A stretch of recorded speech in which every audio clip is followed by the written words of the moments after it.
আলহাজ কবির আহমেদ ভূঁইয়ার পক্ষে নয়নপুর বাজারে মিছিল। কসবা টিভির ডেস্ক রিপোর্ট।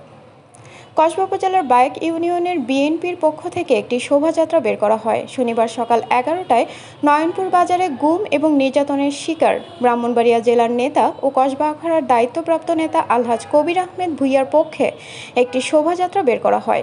এর নেতৃত্ব প্রদান করেন বায়েক ইউনিয়ন বিএনপির সভাপতি নাজমুল আলম ও সাধারণ সম্পাদক মোহাম্মদ মনির হোসেন সহ প্রমুখ। শনিবার বিকেলে 3 লাখ ফির কসবা উপজেলা আইনশৃঙ্খলা পরিস্থিতি ও জনগণের আকাঙ্ক্ষা শীর্ষক আলোচনা সফল করতে শোভাযাত্রাটি বের করা হয় বলে বায়েক ইউপির বিএনপি নেতারা কসবা টিভিকে জানান।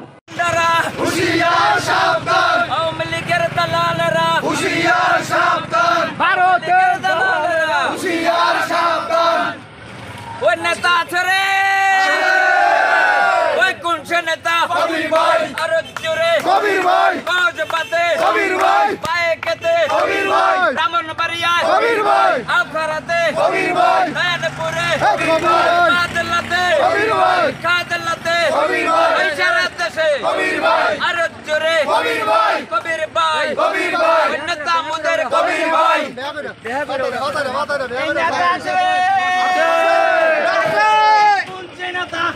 ভাই কবির ভাই কবির ভাই কবির ভাই কবির ভাই পায়েকে কবির ভাই কসবা কবির ভাই আখাউড়া কবির ভাই নয়নপুর কবির ভাই মাদলা কবির ভাই কাদলা কবির ভাই কবির ভাই কবির ভাই আখাউড়া কবির ভাই কবির ভাই কবির ভাই কবির ভাই কবির ভাই নেতা মুদের কবির ভাই দাস মুদের কবির ভাই কবির ভাই কবির ভাই কবির ভাই।